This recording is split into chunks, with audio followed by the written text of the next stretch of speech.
우리 옆에 분들에게 이렇게 인사하겠습니다. 또 다른 새해가 시작됐죠?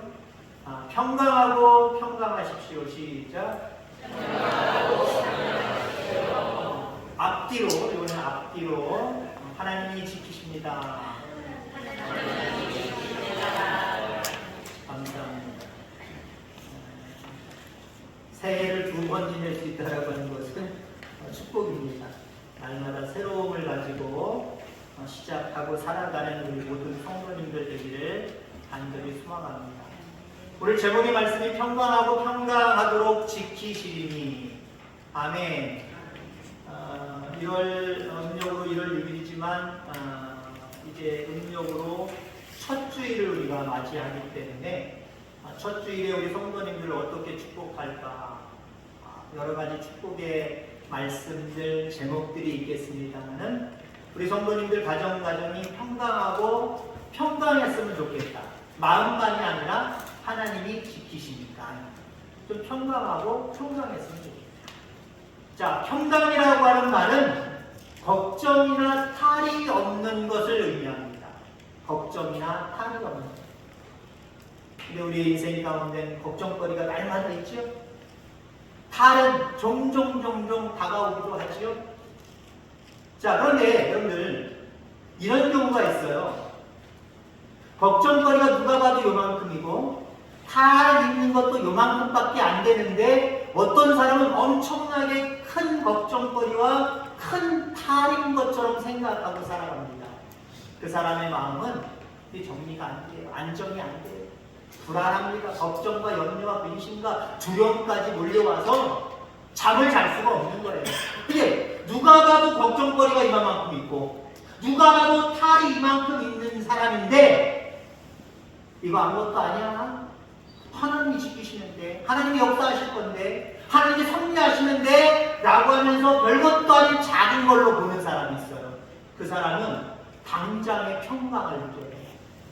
평강을 다른 말로 이야기하면 잔잔하다라고 하는 의미로 이야기할 수 있습니다. 마음이 자꾸 요동치는 게 아니라 잔잔해지는 거예요. 제가 아침에 무슨 운동을 한다고요? 숨 쉬는 운동. 수영을 하는데요. 우리 집사람이랑 우리 딸내미가 늘 하는 소리가 있어요. 제가 접영을 하면 아직 자세가 제대로 안 나오기 때문에 마치 저 앞에서 하마 한 마리가 오는 것 같아요. 물보라를 얼마나 앞으로 튕기면서 가는지 사람 없을 때 하라고 저한테 당부를 하더라고요. 그거 하지 말라고 얘기까지 하더라고요. 근데 저도요, 수영을 하다 보면 저랑 비슷한 사람이 앞에서 같은 레인에서 올 때가 있어요. 물보라를 엄청나게 일으키면서 오는데 저는 그냥 자유형하고 가고 있단 말이에요. 근데 호흡하기가 힘들어요. 막 불안해져요. 왜? 잔잔하게 나 혼자 이만큼 나와서 호흡을 하겠는데 앞사람이 저기서 오는 사람이 물보라를 확 일으키니까 어때요? 출렁출렁하다 보니까 제가 요만큼만 내려도 호흡할 수 있겠지 라고 생각했는데 그게 틀려요. 출렁출렁해가지고 난 이만큼 호흡하려고 그냥 물을 먹는 거예요. 더 빼야 되고 그래서 몸이 막 더 빨리 움직여지게 되고 불안하고 그러더라고요. 그래서 바다에서 수영하는 건 참 힘든 일 같다. 파도와 싸우면서 수영하는 사람들은 참 힘든 것 같다 라고 하는 그런 생각을 해봅니다. 잔잔한 거 이게 평강이에요. 뭔가 요동하지 않냐고 출석거리지 않냐고 그냥 잔잔한 것 이걸 평강이라고 이야기를 하는데 여러분들 반드시 걱정거리가 없고 아니면 작고 탈거리가 없고 아니면 작고 이게 중요한 게 아니라는 거죠. 오늘 제목의 말씀에서도요, 평강하고 평강하리라, 평강하고 평강이라, 좋은 말이에요. 세상 사람들도 들으면 좋은 말입니다. 이 말을 세상 바깥에서 안 믿는 사람들에게 얘기해 보세요. 금년 안에도 평강하고 평강하세요. 그럼 다 좋아할 거예요. 근데 그 평강의 원천이 어디에 있느냐, 이걸 우리는 잘 아는 사람이기에 하나님 앞에 은혜 입은 사람을 분명히 했습니다. 하나님이 지켜주시기에. 걱정거리가 있어도 탈이 이만큼 나 있어도 하나님이 함께 하시고 하나님이 지켜주실 것이기에 그게 작아 보이는 거예요. 작게 느껴지는 거예요. 없는 것처럼 느껴지는 거예요. 그럼 그 순간부터 잔잔해지는 거지. 평강을 누리게 되는 줄 기억하기를 간절히 소망합니다. 오늘 본문 3절 말씀해 보니까 평강하고 평강하도록 지키시리라. 이 말씀에 위로가 되고 이 말씀이 한 해 여러분의 가정과 삶을 지배하는 말씀이 되기를 주의 이름으로 축원합니다. 그러면 어떤 사람을 주님께서 평강하고 평강하도록 지켜주실까? 우리 모두를 그렇게 지켜주시면 참 좋겠는데 어떤 사람은 정말 평강하고 평강하도록 지켜주신다라고 하는 게 보이는 사람이 있고 어떤 사람은 믿노라 하면서 같이 믿는데도 그 평강이 그 집에 보이질 않아요. 그 사람에게 보이질 않아요. 하나님의 지켜주심이 별로 보이질 않아요. 자, 여러분들 누가 봐도 하나님이 저 가정을 저 사람을 평강하고 평강하도록 지켜주시는구나. 보일 수 있는 은혜가 여러분들에게도 있게 되기를 주의 이름으로 축원합니다. 자, 어떤 사람에게 평강을 주실까? 믿음을 지키는 자에게 주십니다. 하나님 오로지 믿음만 보세요. 믿음만 보시고 그 믿음을 지키는 자들에게 평강하고 평강하도록 지켜주시는 줄 분명히 있습니다. 고린도전서 12장 3절에 보니까 누구든지 성령으로 아니하고는 예수를 주라 할 사람이 없느니라. 우리가 하나님을 믿고 예수님을 믿을 때에는 성령이 없이는 믿을 수가 없어요. 내가 스스로 지각적으로 깨달아서 내가 예수님을 찾게 되었고 믿게 되었다. 이 거짓말이에요. 성령으로 말미암지 않고 그 성령이 내게 먼저 찾아오셔서 우리의 마음의 문을 열게 하시고 그 예수님을 영접하게 하신 거거든요. 자, 이것이 믿음입니다. 이 믿음을 지킬 수 있기를 간절히 소망합니다. 이 세상 살아가면서 우리는 지켜야 될 것들이 참 많이 있지요. 우리 주성이는 지금 나라를 지키고 있습니다. 그 나이에는 군대 가서 우리나라 남자라면 군대 가서 나라를 지켜야지. 뭐 저보다 선배님들은 뭐 3년 그 이상을 복무하셨습니다만 지금 18개월밖에 안 돼요. 물론 그 아이들한테는 곤욕스러운 18년이겠지만 18개월 동안 나라를 지키는 거예요. 그 밖에 우리는 안 지킵니까? 나름대로 여기를 지키는 거 많을걸요. 건강을 지키기도 하고 물질을 지키기도 하려고 할 때고 어떤 자기에게 주어진 어떤 작은 권력 명예 이것을 지키려고 할 때도 많이 있을 거고요. 우리가 지켜야 될 것도 참 많이 있는 것 같습니다. 가정도 지켜야 되고요. 아이들도 잘 지켜야 될 것 같고요. 자, 그러나 이 모든 것들을 잘 지켜야 되지만 무엇보다도 여러분 믿음을 잘 지킬 수 있게 되기를 주의 이름으로 축원합니다. 왜냐하면 믿음을 지킬 때 그 믿음을 통해서 진정한 평강이 우리에게 주어지기 때문에 그렇습니다. 오늘 본문은 유대 나라가 멸망하기 바로 전에 활동했던 그 이사야 선지자의 예언입니다. 그 예언의 모습은 무엇이냐면요. 아직 나라가 망하지도 않았는데 미리 보고 있는 거죠. 하나님이 미리 이사야 선지자에게 보여주고 있는 거예요. 바벨론에게 멸망을 당하고 그 나라에 가서 포로 생활을 할 것이다. 이렇게 이사야는 이스라엘 백성들, 특히 유다 백성들에게 선포하고 있습니다. 그리고 포로 생활을 하는 중에서도 끝까지 믿음을 지킨 남은 자들로 말미암아 반드시 하나님께서 가나안 땅, 이 이스라엘 땅에 다시 돌아오게 할 것이고 하나님의 나라를, 하나님의 교회를 세우게 될 것이다. 이렇게 소망의 말씀까지 주시는 모습을 바라보게 됩니다.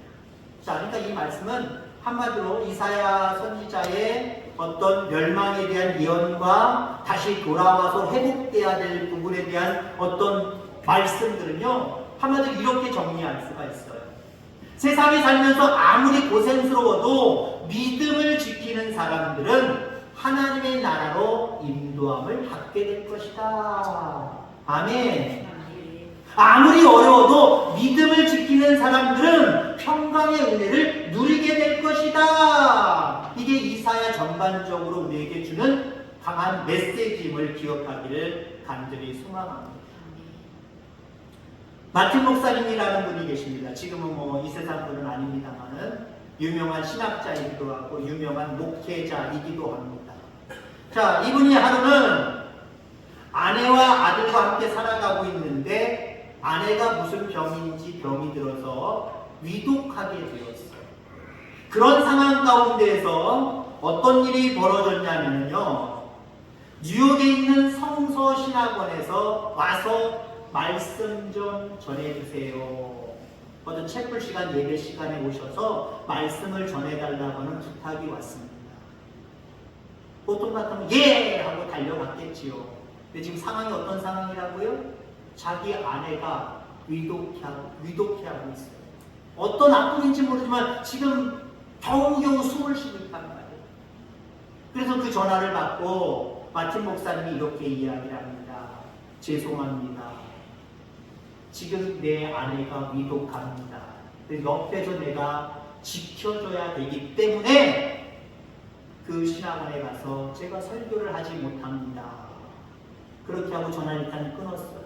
거부하고 끊었어요. 근데 그 전화 내용을 누가 들었느냐? 그의 아들이 듣고 있었습니다. 아들이 뭐라고 한지 아십니까? 이렇게 얘기를 했습니다. 아버지! 무슨 소리세요? 아버지가 어머니를 지키지 못해요.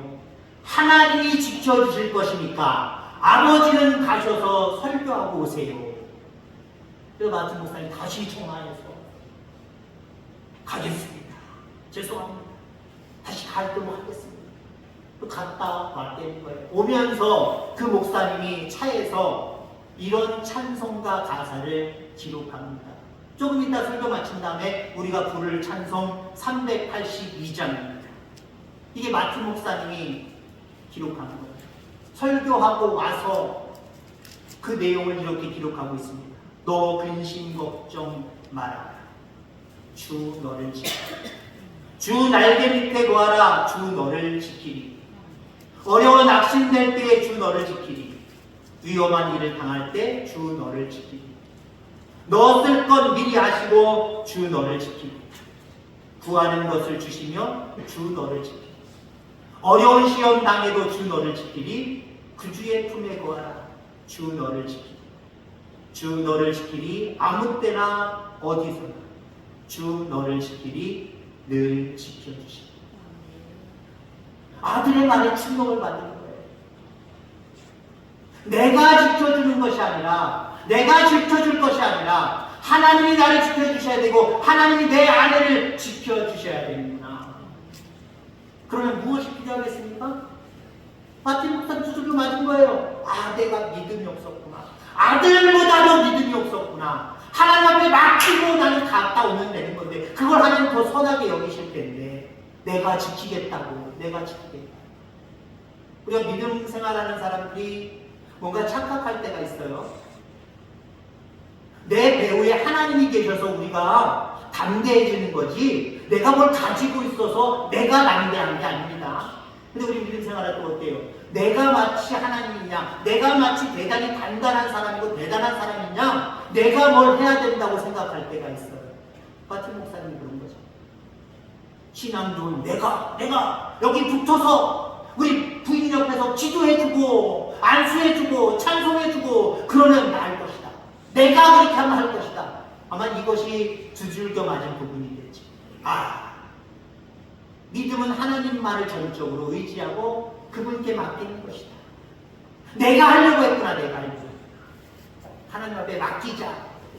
그러고 돌아왔더니 그 아내가 건강해졌다는 거예요. 여러분 그렇습니다. 주님께서 끝까지 꼭 지켜주실 줄 믿고 흔들리기 쉬운 여러분들의 믿음을 끝까지 붙들 수 있는, 단단히 할 수 있는 저와 여러분들 다 되기를 주의 이름으로 축원합니다. 자, 또 어떤 사람들에게 평강하도록 지켜줄까요? 심지가 견고한 사람입니다.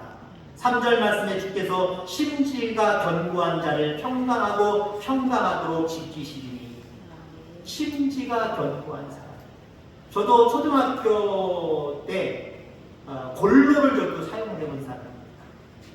제 나이 때 책 보냈다 그러면 도해지 쪽에서 생활하시는 분들은 저보다 적어도 14살까지 많으신 분이 저한테 거짓말하지 마라! 나도 체포 안 했는데 당신이 무슨 체포를 했어? 그런 분도 있긴 있어요. 골로를 사용했단 말이에요. 근데 여러분, 골로 그 원리를 잘 알아야 됩니다. 심지가요 적당히 나와 있어야 됩니다. 너무 많이 나와 있으면 안 돼요. 심지가 이렇게 두 사이에 그 뭔가 뾰족한 앞쪽 같은 게 딱 잡아줍니다. 더 나가지도 못하고 덜 나가지도 못하고 나중에 뭐 조절할 때는 뭐 방법이 있어요. 서로 이격시켜가지고 그 심지를 조금씩 잡아 뽑아야 됩니다. 맨손으로 뽑으면 딱 힘드니까 벤치 같은 걸 조금씩 해가지고 견고하게 나중에 딱 스위치 같은 거 누르면 딱 잡아주는 거예요. 요게 흐느적거릴 때가 있어요. 근데 원하는 만큼 심지를 돌려야 되는데 제대로 안 나오거나 너무 확 나오거나 그러면요 끄름 생기거나 볼루가 꺼져버리거나 그렇습니다. 그럼 여러분의 심지가 견고하기를 주의 이름으로 축원합니다. 믿음에도 심지가 연약한 사람이 있어요. 다른 말로 표현하면 변덕이 심한 사람이 있습니다. 오늘은 하나님이 좋다가도 내일은 하나님이 싫어져요. 오늘은 교회가 좋아졌다가도 내일은 교회가 싫어집니다. 어떤 때는 저기서부터 멀리 오는 목사님이 우리 집으로 오고 우리 농장으로 오면 어머나 우리 목사님 오시네 어서 오세요 그런 거 하는 반면에 어떤 때는 저 양반 왜 오는데 뭐해 오는데 할 수가 없어. 그럴 수도 있고 마음이 찔리시는 분들이 얘기하시니까 저는 아직 못 봤어요. 못 봤는데 혹시 나 몰래 벌써 숨어버리신 분들이 있다고 하면은 한번 회개할 수 있게 간절히 소망합니다. 심지가 견고하지 못해서 내가 말씀 읽어야지 하고 말씀 읽다가 에이 저 잠만 오고 읽기 싫어. 신앙에 있어서도 변동이 심한 사람일 수 있어요. 심지가 견고하지 않은 사람일 수도 있단 말이에요. 그런 사람에게는 평강하도록 지키시는 은혜가 멀어져만 가는 거예요. 그러나 심지가 견고해서 하나님 모시기에도 늘 똑같아. 변함이 없어. 그래야 하나님이 평강하도록 지켜주실 줄 분명히 있습니다. 다니엘 선지자 보세요. 다니엘 선지자라고 할 수 없고 다니엘을 보세요. 그가 마음을 정했지요. 선택할 수 있는 어떤 자유의지가 우리에게도 있단 말이에요. 그 길을 선택했을 때 하나님 그 길조차도 어떻게 해요? 평탄케 하신다 라고 말씀하셨어요. 어떤 사람은 잘 꾸려진 길을 걸어가기 싫고 고달프고 힘들고 짜증나고 그렇게 걸어가는 사람이 있고요. 걸어가기 힘든 길에도 불구하고 오히려 이 길을 잘 선택했다, 더 좋은 구경을 했다, 그러면서 기쁘게 행복하게 그 척경을 가는 사람들도 있단 말이에요. 하나님이 지켜주시느냐 지켜주시지 않느냐 이게 중요한 거거든요. 그러니까 주를 믿고 의지하는 하나님의 사람들은 이 길을 가든 저 길을 가든 이 척경을 얘기하는 모습은 뭐예요? 이 길을 가든 저 길을 가든 정직한 자는 하나님이 끝까지 책임져 주신다는 거예요. 어떤 길로 가야 되느냐 안 되느냐 이게 문제가 아니라 어떤 길을 선택할지라도 그것이 죄악과 선과 구별되는 길이 아니라고 한다면 똑같은 길이라고 한다면 이 길이든지 저 길이든지 하나님이 그들의 앞길을 평탄케 하셔서라도 평강을 주고 지켜주신다라고 말씀하시는 줄 기억하기를 주의 이름으로 축원합니다. 사랑하는 성도 여러분, 금년 한 해가 또 시작됐습니다. 다시 시작이 되어졌습니다. 여러분들 가정 가운데 평강하도록 지키시는 하나님의 은혜가 늘 함께하여 지게 되기를 주의 이름으로 축원합니다. 하나님 아버지 감사합니다.